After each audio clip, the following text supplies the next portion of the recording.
Puji Tuhan, selamat malam. Kembali bergabung dalam Zoom online kami, pembelajaran Kitab Efesus. Sebelum kita mulai pembelajaran kita, mari kita sama-sama berdoa.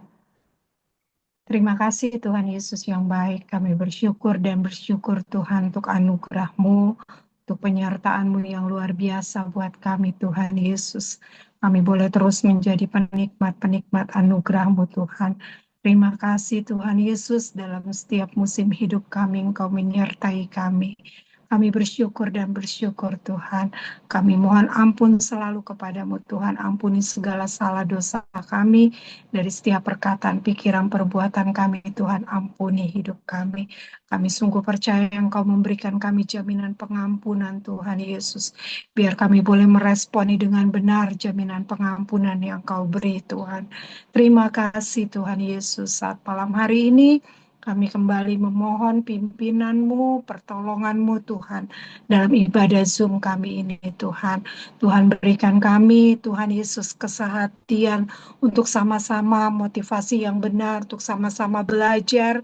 Oh Tuhan Yesus, mendengar kebenaran firman-Mu. Biar apa yang kami dengar, kami baca, kami boleh mengerti dengan dari hikmat dan pengertian daripada-Mu. Tuhan tolong kami, biar saat ini baik kami yang bergabung, baik teman-teman kami yang lihat rekaman, kami boleh mengerti apa Tuhan Yesus yang kami dengar melalui kebenaran firman-Mu saat malam hari ini.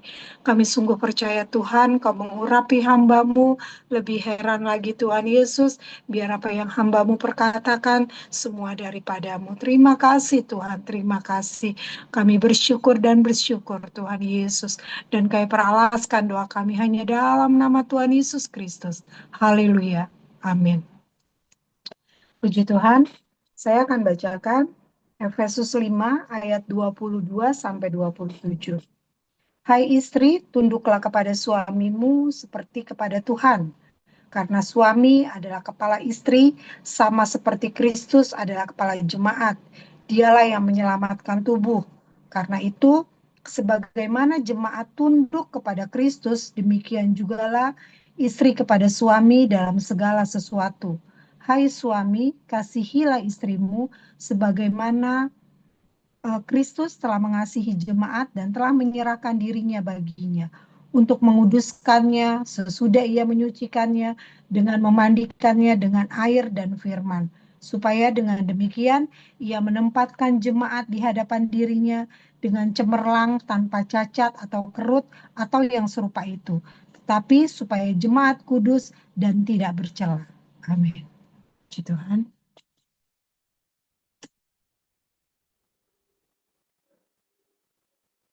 Puji Tuhan, kita bersyukur kesempatan indah Tuhan Yesus kembali berikan bagi kita.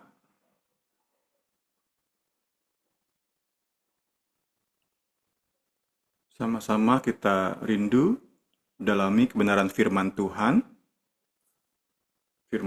yang berasal dari Allah yang menciptakan kita, dari Kristus yang menebus kita, dan dari Roh Kudus yang terus memberi pencerahan-pencerahan, hal-hal baru untuk kita tetap jalani hidup ini dengan berpadanan dengan Injil Kristus dan tetap relevan dengan dunia modern.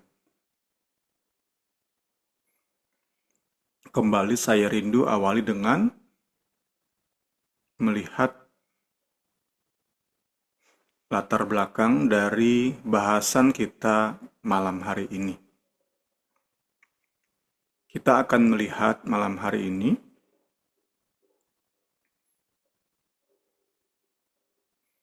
nasihat Paulus. Tentu Paulus hanya alat nasihat Allah di dalam Kristus bagi para istri. Untuk sampai kepada nasihat-nasihat bagi para istri, kita lihat dulu latar belakangnya. Perintah ini tunduk kepada suami, nggak bisa dipisahkan dari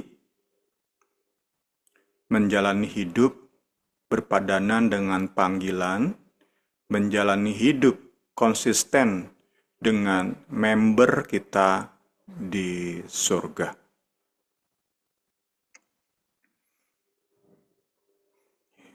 Bagaimana sih hidup yang konsisten dengan membership kita, keanggotaan kita di surga? Paulus jelaskan dalam 3 poin, yaitu hidup sebagai orang arif, hidup berjuang, berusaha, menggunakan seluruh daya kita, akal budi kita, terlebih tentu ketergantungan kita untuk mengerti kehendak Tuhan. Dan ketiga, hidup yang konsisten dengan membership kita, penuh dengan Roh Kudus. Lebih lanjut, Paulus jelaskan tentang hidup penuh dengan Roh Kudus. Jadi sekali lagi nggak bisa dipisahkan dari awalnya hidup berpadanan, hidup konsisten dengan membership kita. Tentang hidup dalam Roh Kudus, dipenuhi Roh Kudus, dikuasai Roh Kudus, Paulus juga punya 3 ciri. Pertama, suka bernyanyi bagi sesama demi kepentingan Kristus. Kedua, bersyukur kepada Allah dalam segala sesuatu. Kita bersyukurnya di dalam nama Tuhan Yesus Kristus. Kita sudah bahas minggu kemarin. Kita yang percaya kepada Kristus, hidup dalam kebenaran Kristus, kita menikmati setiap berkat jasmani maupun rohani. Kita nikmati senikmat-nikmatnya karena kita milik Kristus. Karena Kristus kita bisa nikmati. Kenikmatan itulah yang menjadi alasan demi alasan yang limpah. Jadi kita punya alasan yang melimpah untuk mengucap syukur. Itu menimbulkan, melahirkan pola. Saat sudah terpola, kita yakin penderitaan sehebat apapun nggak menghentikan syukur kita. Pasti kita goncang. Pasti sakit hati, luka hati ini akan membuat kita tergoncang.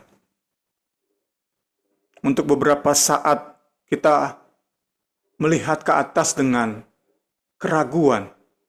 Tetapi itu tidak menjadi pola. Karena pola kita bersyukur.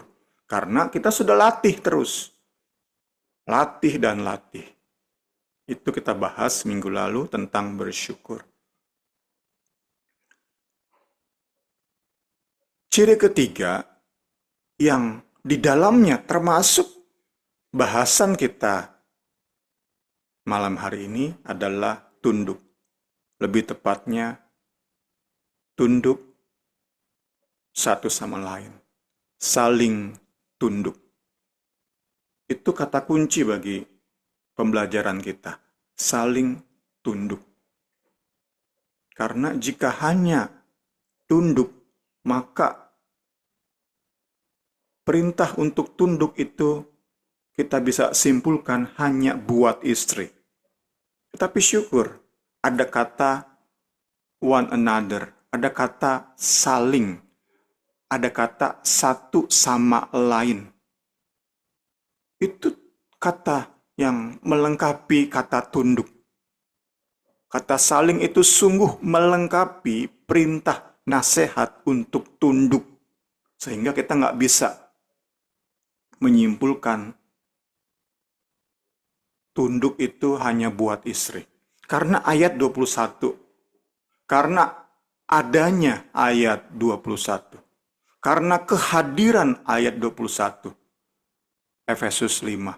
Perintah saling tunduk dalam hormat akan Kristus. Itu penting banget untuk kita melihat nasihat-nasihat berikutnya saat Paulus mulai ngatur rumah tangga Kristen. Sehingga kembali ke awal, harapannya di dalam saling tunduk rumah tangga Kristen yang nurut dengan apa yang Paulus jelaskan, itu benar-benar rumah tangga yang nunjukin mereka member kerajaan Allah. Sekali lagi, ujungnya adalah dunia perlu lihat rumah tangga kita ini konsisten dengan membership kita di surga. Saat itu nggak terjadi, maka banyaknya nasihat kita itu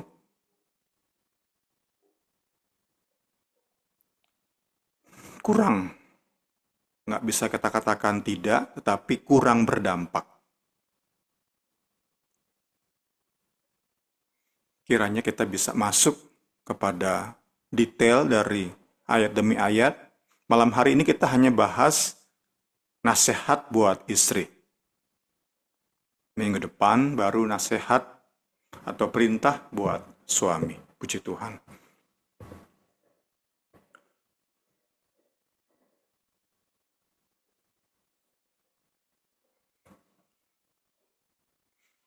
Dalam memberikan aturan rumah tangga Kristen, Rasul Paulus pertama-tama bicara kepada para istri. Dan seperti sudah kita baca, demi teraturnya sebuah rumah tangga Kristen, Paulus minta para istri untuk tunduk, bukan kepada sembarang pria, untuk tunduk kepada suami masing-masing. Dan bahwa penundukan diri yang mereka tunjukkan itu motivasinya adalah seperti kepada Kristus sendiri.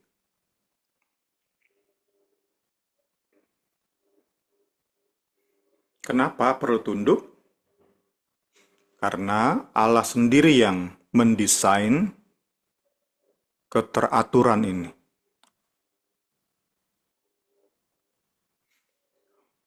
Allah yang mengasihi manusia,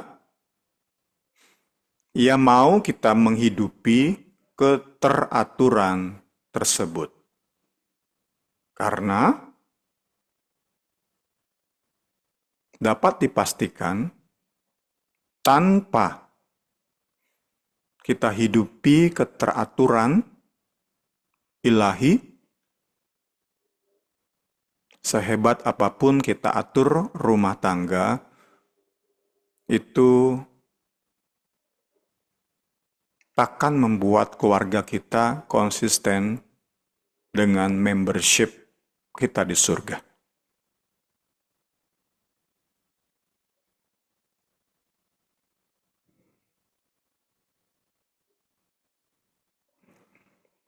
Menjadi penting di sini, para istri benar-benar mengerti dan yakin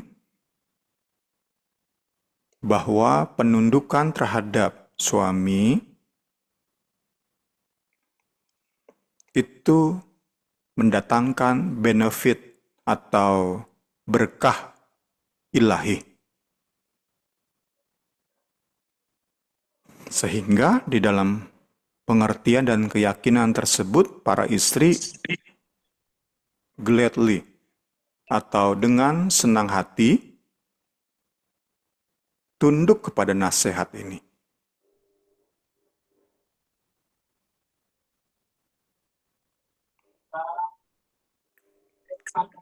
Tuhan Yesus nggak mau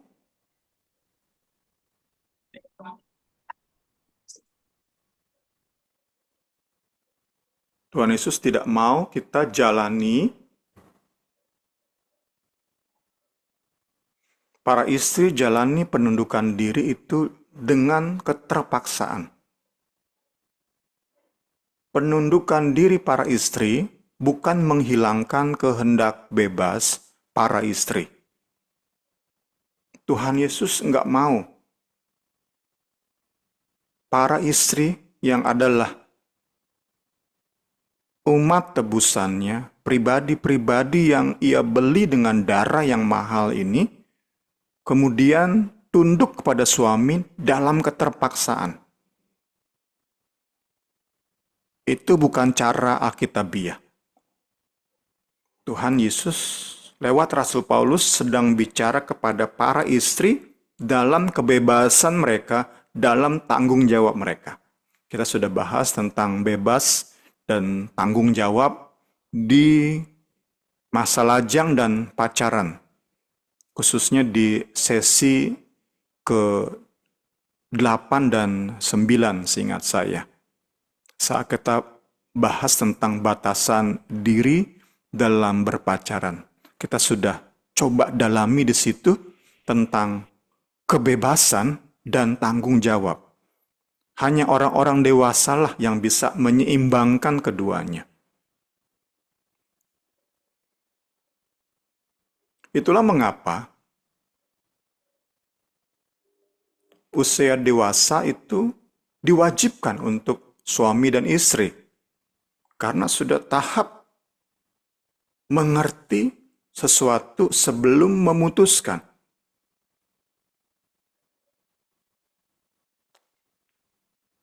Tuhan Yesus yang membeli dengan darah yang mahal para istri, sungguh berharap para istri itu tunduk di dalam segala kebebasan.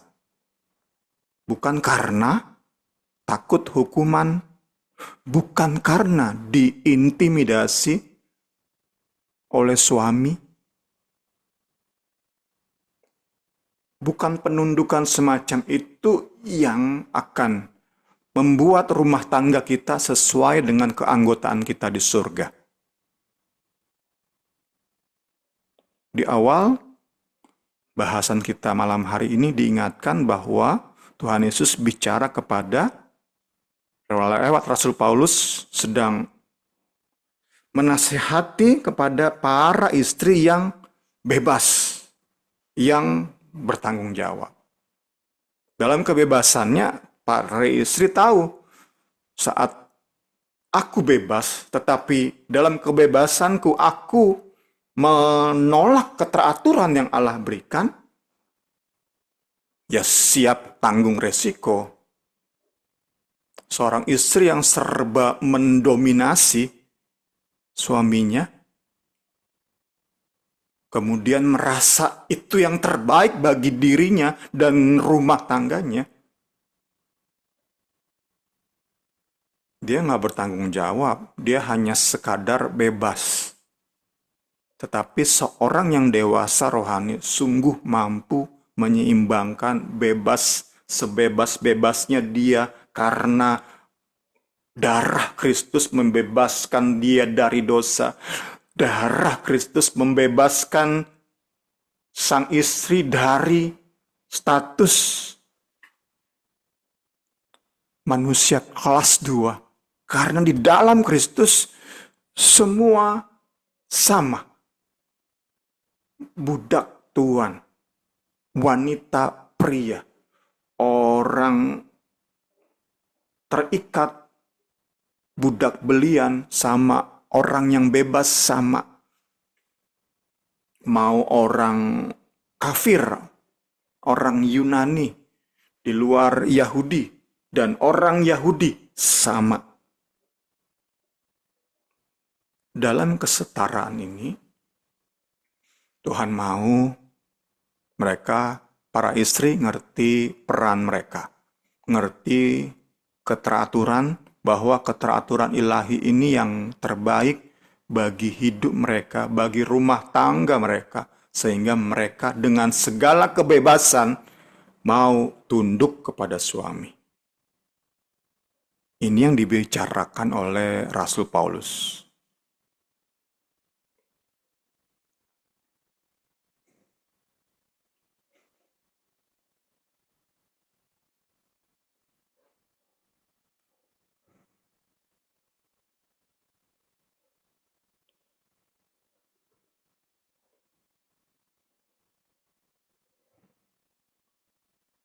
Saya mau tambahkan sedikit di bagian ini. Saat kita kaitkan bahasan kita malam hari ini dengan esensi Injil, maka kita dapat lebih lagi mengerti tentang Injil. Di dalam Injil kita nggak hanya diminta sekadar taat. Udah, nggak usah pakai mikir-mikir, nggak usah pakai logika, yang penting taat. Enggak. Taat kita, percaya kita, iman kita, itu pakai logika di dalam kebebasan kita. Karena itulah Injil dimulai dengan kabar baik. Yesus telah mati bagi manusia berdosa. Itulah Injil. Itulah awal Injil. Kabar baik. Kasih yang tertinggi, teragung. Yesus mati bagi manusia berdosa. Itulah Injil, awal Injil. Kita yang mengalami karya Kristus tersebut, kita diberikan Roh Kudus untuk mengerti betapa tinggi, dalam, lebar, dan luasnya kasih Kristus. Sedemikian sehingga kita amat percaya semua perintahnya itu yang terbaik bagi kita. Karena yang memberi perintah itu, beri keteraturan itu, Kristus yang sudah mati bagi kita. Masa iya sih? Ia beri aturan yang akan membuat hidup kita menjadi malang? Nggak mungkin. Mustahil. Allah yang menjadi manusia, yang sudah mati bagi kita, kemudian memberi aturan yang membuat hidup kita malang, sial, nggak mungkin. Nah, karena kita sudah ngerti dan yakin betapa tinggi, dalam, lebar, dan luasnya kasih Allah di dalam Kristus, kita bisa taat kepada semua keteraturan ilahi dengan gladly, dengan volunteer, dengan penuh kerelaan, dengan senang hati. Karena yakin banget, setiap keteraturan, setiap perintah nasihat itu yang terbaik bagi hidup saya, bagi rumah tangga saya. Itulah Injil. Puji Tuhan. Puji Tuhan. Sebaliknya, saat kita menolak keteraturan ini, maka pada prinsipnya kita seperti berkata kepada Kristus, aku nggak percaya engkau mengasihi aku. Aku nggak percaya pada niat baikmu. Aku nggak percaya pada rencana indahmu. Itu konsekuensi logis terhadap penolakan kita terhadap keteraturan ilahi. Kiranya kita sama-sama bisa mengerti kebenaran ini, kita punya lebih lagi pengertian, dan kita rindu itu menjadi keyakinan, sehingga keteraturan ini bisa menjadi bagian kita.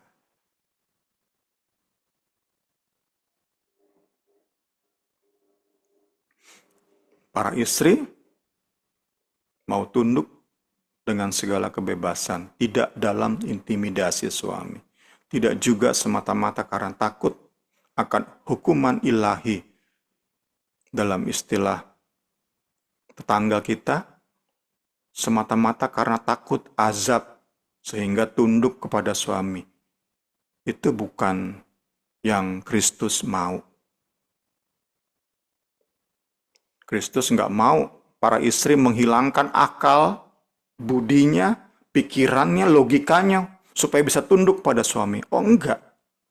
Gunakan logika sebaik mungkin. Ngerti kasih Kristus itu begitu besar di dalam logika, pengertian, keyakinan tersebut. Para istri, tunduklah pada suamimu seperti kepada Kristus. Masuk ke bagian selanjutnya, di dunia modern ini, di mana banyak kali persamaan hak gender pria wanita itu sampai pada tahap diberhalakan, maka perintah bagi istri untuk tunduk itu kerap kali disamakan dengan eksploitasi wanita, perbudakan perempuan. Nah, untuk memberi jawab terhadap pemikiran semacam ini, kita, khususnya tentu para wanita, para istri, perlu memahami, meyakini dengan benar konsep keteraturan rumah tangga. Bahwa dalam penundukan diri, para istri tidak kehilangan harkat mereka, martabat mereka, yang sama-sama segambar, serupa Allah, itu menjadi hilang. Para istri nggak kehilangan harkat mereka sebagai ciptaan Allah yang diciptakan segambar dan serupa dengan Allah. Para istri tidak kemudian menjadi manusia kelas 2, manusia dengan derajat lebih rendah dari para pria. Enggak seperti itu. Dua hal yang bisa kita gunakan untuk menjadi dasar terhadap pemahaman tadi, bahwa penundukan diri tidak membuat istri menjadi manusia kelas 2. Dua hal yang bisa menjadi dasar. Pertama, hal ini dijelaskan oleh Paulus. Tadi sudah disinggung oleh saya, bahwa Paulus jelaskan bahwa dalam Kristus semua sama. Kita lihat ayatnya. Tiada lagi orang Yunani Yahudi, bersunat tak bersunat, barbar skit, budak merdeka, istri, suami, wanita, pria, semua sama. Di dalam segala sesuatu semua sama. Hanya kenapa diminta tunduk? Role-nya, perannya yang berbeda. Jadi semua sama. Jadi nggak mungkin, kita bisa yakini nggak mungkin kemudian Paulus berubah pikiran saat bahas tentang istri harus tunduk. Nggak mungkin kan? Kemudian Paulus berubah pikiran, tunduknya istri itu menurunkan derajat istri sebagai manusia. Nggak mungkin, karena sudah dipagari oleh kebenaran ini. Sama di dalam Kristus, setara, sederajat di dalam Kristus. Itu hal pertama. Paulus jelaskan tentang kesetaraan di dalam Kristus. Hal kedua, kita bisa melihat bahwa penundukan diri yang Kristus lakukan itu tidak membuat Kristus menjadi lebih rendah dari Allah Bapa dalam hal hakikat.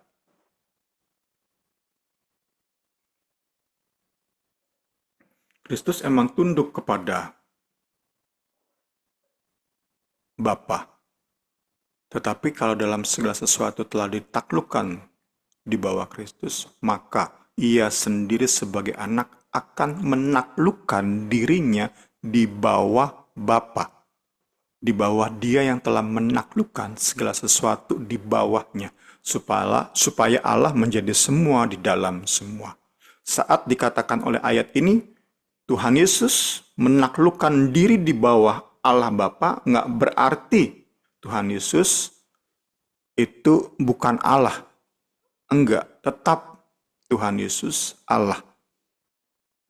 Demikianlah, saat istri menundukkan diri kepada suami, bukan berarti wanita menjadi manusia antara manusia laki-laki dan contohnya simpanse atau orang utan, enggak. Sederajat. Sederajat. Itu yang menjadi dasar kita. Meyakini bahwa sama.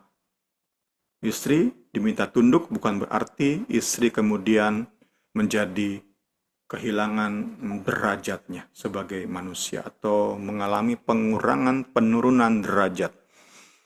Lanjut. Motivasinya penundukan diri istri adalah seperti kepada Tuhan. Dihubungkan kembali dengan ayat 21. Sekali lagi ayat 21 itu menjadi ayat yang akan kita terus refer. Akan lagi kita balik ke ayat ini. Bahas istri, bahas suami, bahas orang tua, bahas anak, bahas majikan atau Tuhan, bahas budak atau hamba. Kita akan balik lagi ke ayat ini.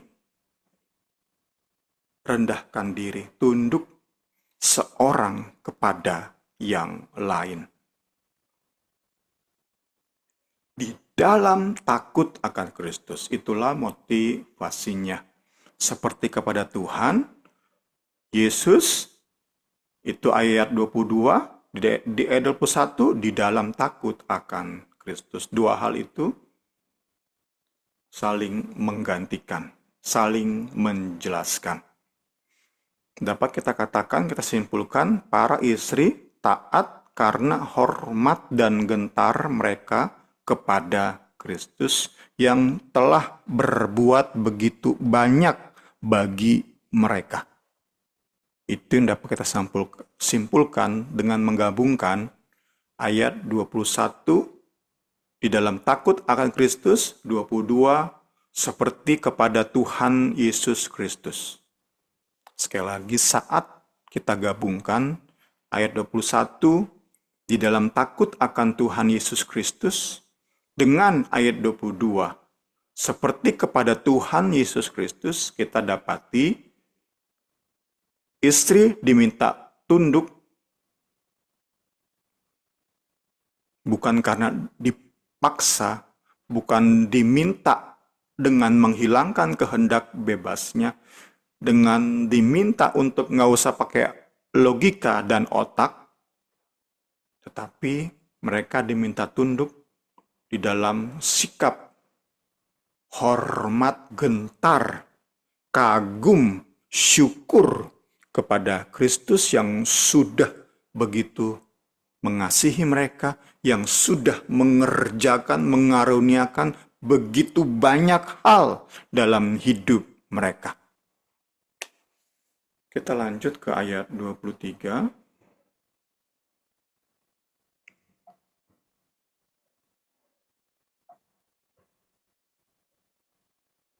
Alasan mengapa istri tunduk kepada suami. Sebab suami adalah kepala istrinya. Itu alasannya. Sama seperti Kristus pun kepala atas jemaat, atas gereja. Dan ia sendirilah juga Raja Penyelamat bagi jemaat yang menjadi tubuhnya.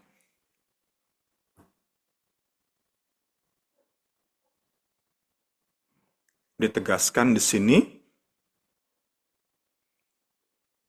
bahwa suami merupakan kepala, para suami memegang otoritas yang lebih tinggi daripada istri.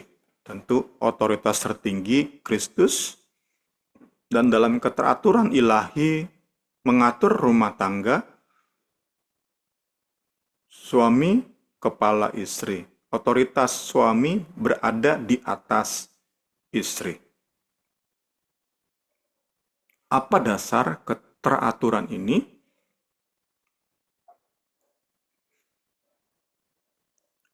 Dalam 1 Korintus dan 1 Timotius, Paulus mendasari keteraturan ini pada urutan penciptaan. Kita lihat ayatnya. Laki-laki bukan datang dari perempuan, tetapi perempuan datang dari laki-laki. Laki-laki tidak diciptakan untuk perempuan. Perempuan diciptakan untuk laki-laki. Aku tidak memperbolehkan perempuan mengajari laki-laki atau mengatakan apa yang harus dia lakukan. Ia harus mendengar dengan tenang sebab Adam diciptakan terlebih dulu sebelum Hawa. Inilah dasar yang Paulus jelaskan di 1 Korintus dan 1 Timotius. Namun di Efesus,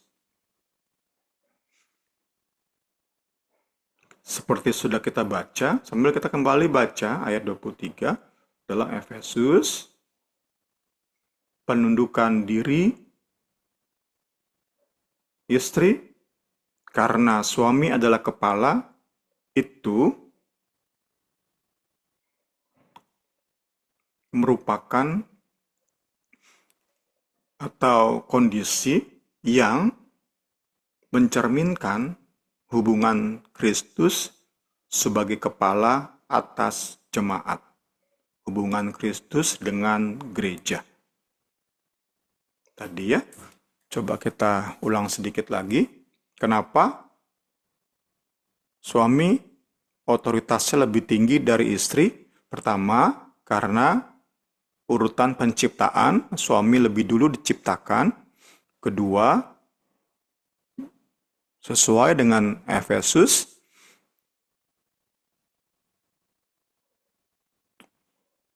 keteraturan tersebut mencerminkan Kristus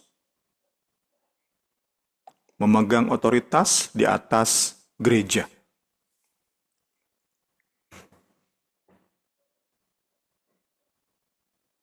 Kita lanjut. Apa maksud dari kepala? Dalam Efesus, kepala itu artinya pemimpin atau pemegang otoritas yang lebih tinggi. Di Efesus 1:22 dikatakan di sana, Kristus adalah kepala atas segala sesuatu, baik yang di langit, di bumi, Yesus kepala. Itu menunjuk kepada Yesus sebagai pemimpin. Kemudian Efesus 4 ayat 15, Yesus Kristus memimpin atas umatnya, di mana umatnya memperoleh pemeliharaan dan pertumbuhan rohani. Dengan dasar ini, Kristus sebagai kepala gereja, maka demikian pula istri merupakan kepala, pemimpin, suami merupakan kepala atau pemimpin dari istri. Kemudian hal yang perlu juga kita bahas tentang penyelamat.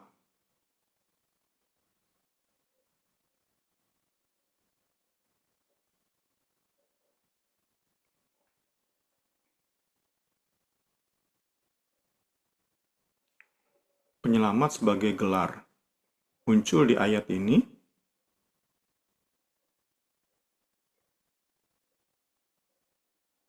Penyelamat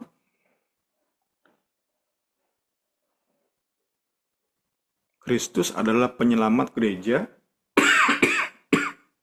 Pertanyaannya, apakah seperti suami adalah kepala bagi istri, maka suami adalah penyelamat istri? Itu pertanyaannya.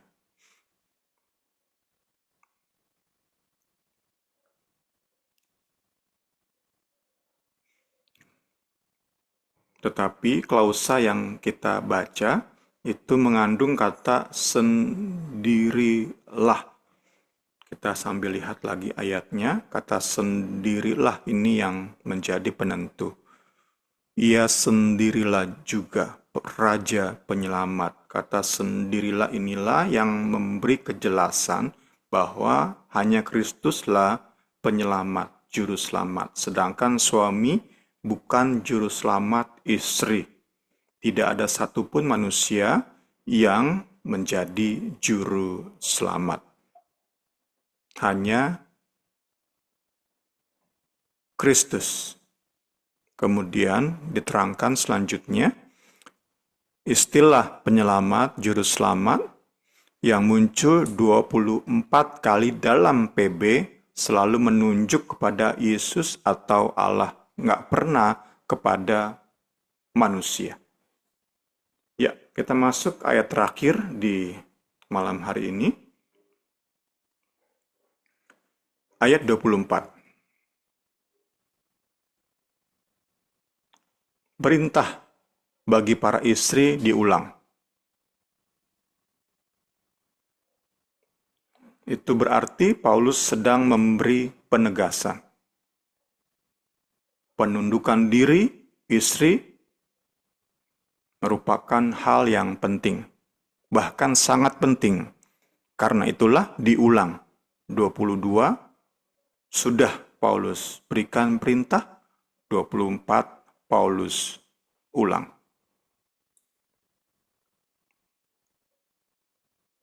Dan di ayat ini 24 Paulus menambahkan cakupan penundukan diri seorang istri dalam segala sesuatu.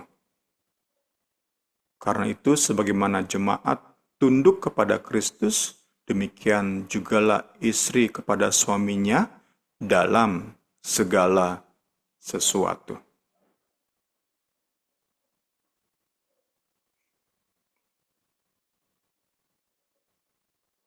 Dalam hal apa saja, gereja tunduk kepada Kristus, sehingga itu memberi gambaran istri itu tunduk dalam hal apa saja kepada suami.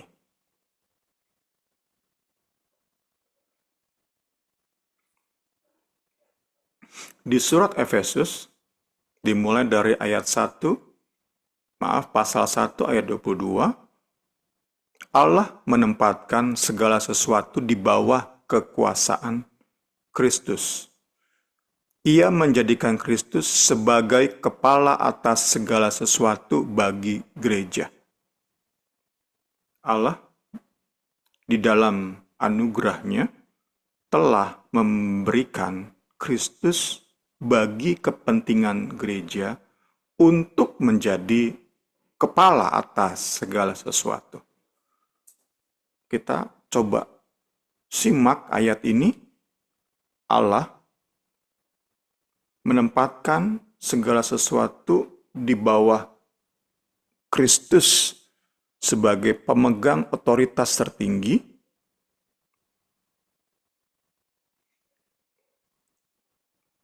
dan bahwa Kristus menjalankan otoritasnya itu bagi gereja, bagi kepentingan gereja.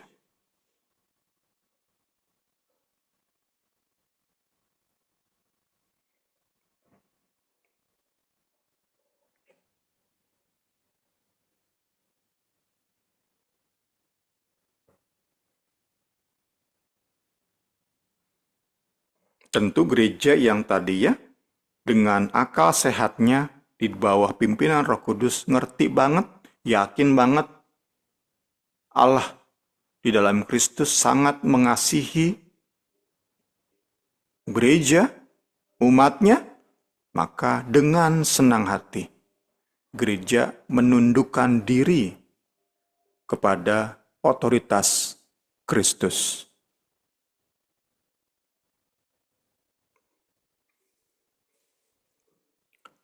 maju ke pasal 2 ayat 21, 20, Efesus. Kita sedang bicara penundukan gereja kepada Kristus menurut surat Efesus.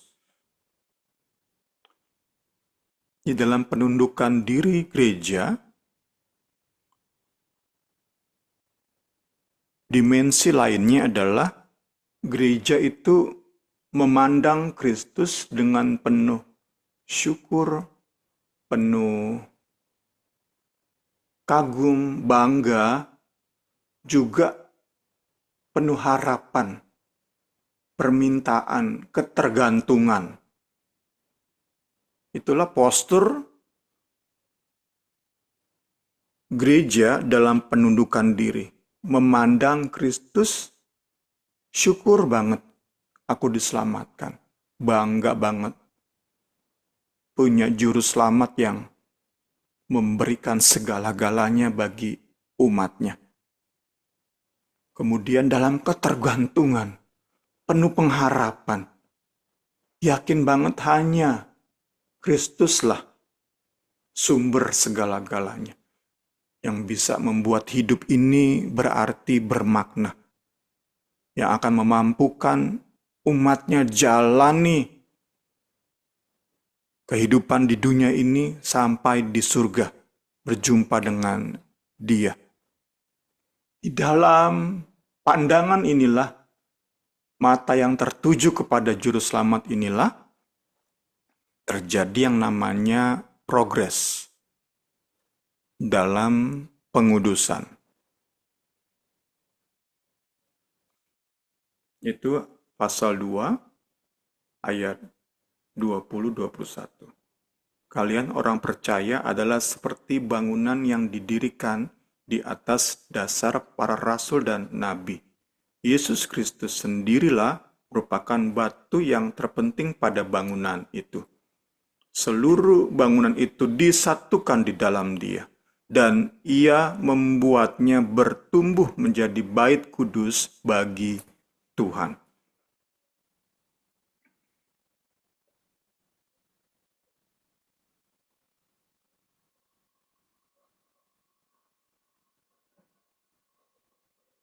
Inilah yang terjadi saat gereja, jemaat, umat Allah menundukkan diri dengan senang hati, sehingga memandang Kristus dengan segala syukur, kekaguman, ketergantungan, maka kita akan semakin serupa dengan Sang Kepala.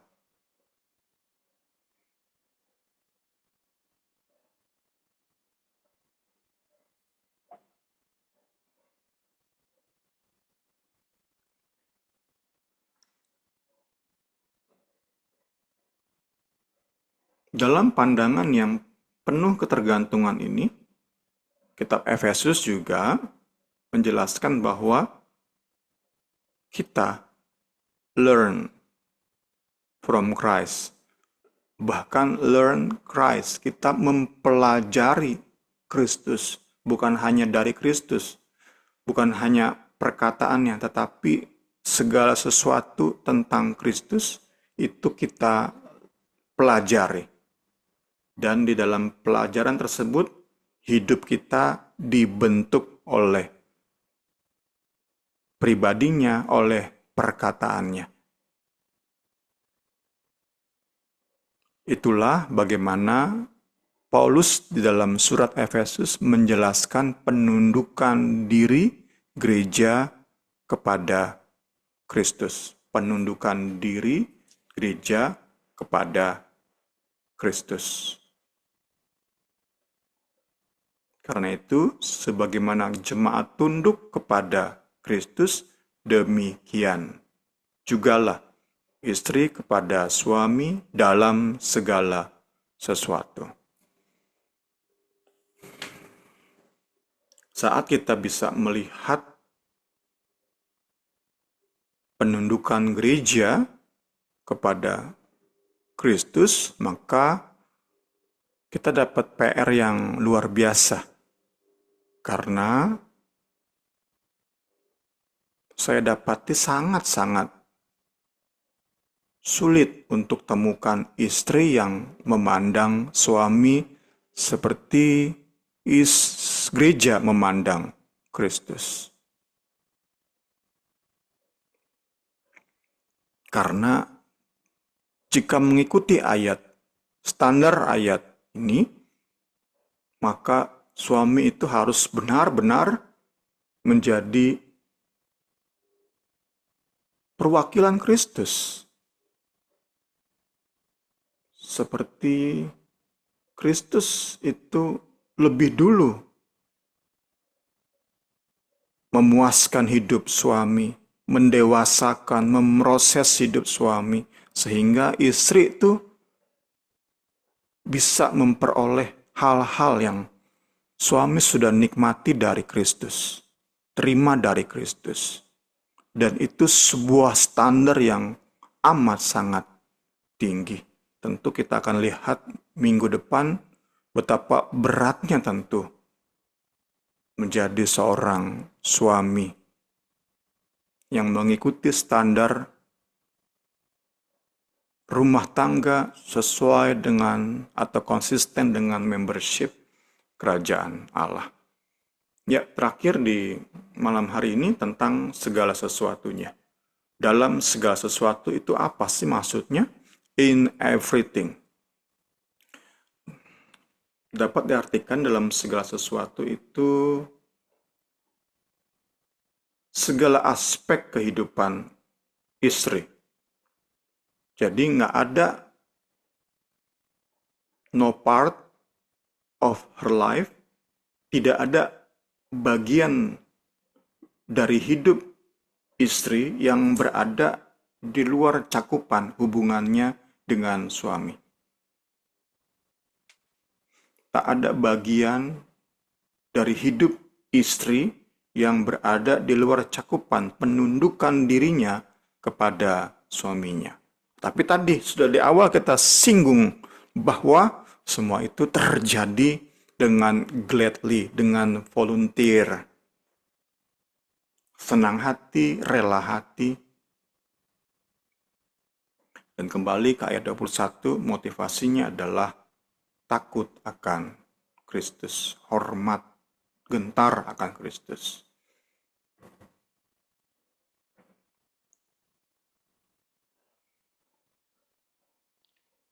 Pertanyaan isengnya tentu segala sesuatu ini apa aja? Emang boleh suami ngomong apa aja, perintah apa aja, kemudian istri harus taati? Kita punya pagar. Ayat atau buku kita ini sudah menjelaskan juga. Bukan berarti nggak peduli suami comments apa, perintah apa, kemudian istri harus ikuti. Enggak, kita sudah punya pagar. Nggak mungkin apa yang sudah Paulus jelaskan di pasal 4 sampai 6, kemudian itu dilanggar oleh suaminya. Sederhananya dapat kita mengerti dalam segala sesuatu ini, syaratnya adalah selama itu tidak bertentangan dengan firman Tuhan. Puji Tuhan. Kiranya pembelajaran kita malam hari ini lebih lagi memperlengkapi kita semua dalam perjuangan kita bersama. Haleluya, mencapai kondisi sebuah rumah tangga yang konsisten, yang berpadanan dengan keanggotaan kita di surga.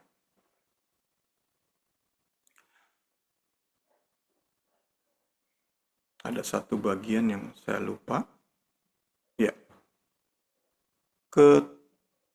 Ketaatan penundukan diri istri itu nggak bisa nunggu merasa dikasihi suami. Saya nunggu dulu, kalau saya rasa dikasihi suami baru saya tunduk. Enggak, Karena sudah dibahas di awal, seperti kepada Kristus, seperti tunduknya seorang istri kepada Kristus, maka ia tunduk kepada suami. Jadi tadi sudah kita bahas di awal, inilah Injil. Kristus lebih dulu mengasihi istri. Istri yang benar-benar ditebus, ngerti dan yakin betapa tinggi, dalam, lebar, dan luas kasih Kristus, maka ia akan dengan segala senang hati, dalam kebebasan, dalam tanggung jawabnya, ia tunduk kepada suaminya meski ia belum merasakan dikasihi suaminya. Tentu bicara hal-hal yang lebih ekstrim itu perlu hikmat. Saat misalnya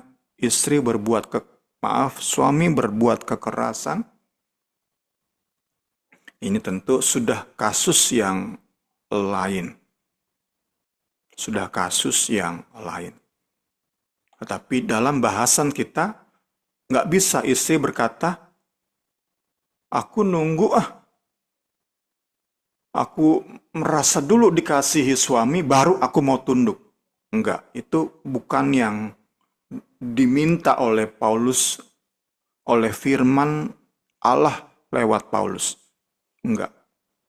Dengan cinta kepada Kristus, percaya pada kasih Kristus, dengan senang hati, istri tunduk kepada suaminya.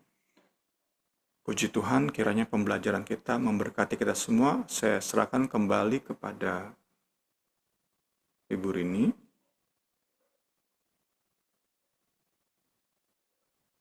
Puji Tuhan. Selamat malam. Di sini ada Agnes, ada Niar. Pembelajaran malam ini benar-benar buat para istri nih ya. Nanti calon istri juga nih ya. Jadi udah siap dengar firman Tuhan saat malam hari ini. Benar-benar kalau misalnya mau sesuai firman Tuhan sih masih jauh ya. Kadang-kadang kan kita mau nunduk, apa namanya, mau taat sama suami, kadang-kadang seringkali nunggu dulu gitu dia gitu. Tapi firman Tuhan mengingatkan kita tidak seperti itu ternyata. Kita tunduk, istri tunduk dulu sama suami, kerjakan dulu apa yang harus kita kerjakan gitu ya. Mengasihi suami apa, baru pastinya pun suami juga akan mengasihi kita dan kita akan tunduk, suami pun juga akan tunduk sama-sama saling gitu ya sesuai dengan firman Tuhan.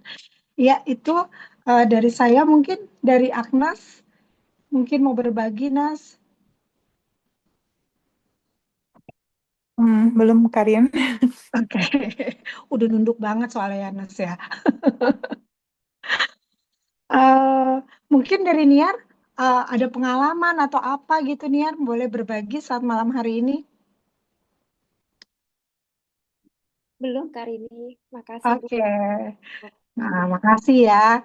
Biarlah pembelajaran kita ini, biar kita para istri, calon istri, biar kita bisa apa ya, menjalani kewajiban kita apa sesuai dengan firman Tuhan yang tadi kita dengar.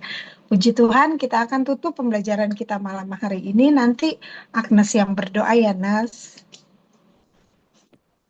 Oke, Karin. Oke. Mari kita berdoa. Terima kasih Tuhan Yesus, kami Terima mengucap kasih, syukur Tuhan. untuk firman Tuhan yang datang kepada kami malam hari ini ya Tuhan. Terima kasih untuk peringatan-peringatan-Mu ya Tuhan yang selalu mengingatkan kami, bagi kami istri-istri maupun calon istri ya Tuhan. Kami bersyukur ya Tuhan, firman-Mu menjadi pegangan, menjadi pedoman, menjadi dasar bagi kami ya Tuhan, menjalani kehidupan rumah tangga kami ya Bapak. Dan kami bersyukur ya Tuhan, karena Engkau adalah teladan kami ya Tuhan Yesus. Engkau satu-satunya sosok ya Tuhan Yesus, Engkau pribadi yang menginspirasi kami ya Tuhan untuk menjadi istri yang sesuai ya Tuhan dengan kehendak-Mu ya Bapa. Karena Tahu ya Tuhan Yesus, kami sedang dipersiapkan ya Tuhan untuk nantinya menjadi mempelai ya Tuhan Yesus, mempelai Engkau ya Bapa. Dengan segala keterbatasan kami di bumi ini ya Tuhan, kami percaya Kau akan memampukan kami, Engkau akan kami Dalam Tuhan, Tuhan. sehingga kami pun ya Tuhan boleh menjadi teladan ya Tuhan bagi anak-anak kami ya Tuhan, bagi keluarga kami dalam Benar. menjalani kehidupan berumah tangga ya Tuhan Yesus. Kami bersyukur ya Tuhan Yesus untuk segala sesuatunya ya Bapak. Kami bersyukur untuk firman Tuhan ya Bapak yang senantiasa ya Tuhan menjadi peringatan bagi kami ya Bapak. Terus mampukan kami ya Tuhan Yesus untuk melakukannya, menjalankannya ya Tuhan dengan penuh keraguan, dengan penuh sukacita ya Tuhan, tanpa terpaksa ya Tuhan, dengan kasih yang daripada Tuhan. Sehingga apapun yang kami lakukan, yang kami berikan bagi suami kami, bagi keluarga kami ya Tuhan Yesus, itu boleh mendatangkan berkat ya Bapak, dan mendatangkan sukacita Allah dalam kehidupan kami ya Bapak. Terima kasih banyak ya Tuhan, berkat-Mu melimpah-limpah atas Bung Semi ya Tuhan, hikmat yang daripadamu terus Engkau limpah-limpahkan ya Bapak, sehingga apapun yang ia pelajari ya Tuhan, boleh ia bagikan bagi kami semua ya Bapak, dan kami semua boleh diberkati ya Bapak. Dan kami percaya malam hari ini, berkat yang sama pun menjadi bagian milik kami ya Tuhan, untuk terus memperlengkapi diri kami dengan firman-Mu ya Bapak. Kami tutup episode di malam hari ini dengan penuh ucapan syukur di dalam nama Tuhan Yesus Kristus. Kami sudah berdoa. Haleluya. Amin.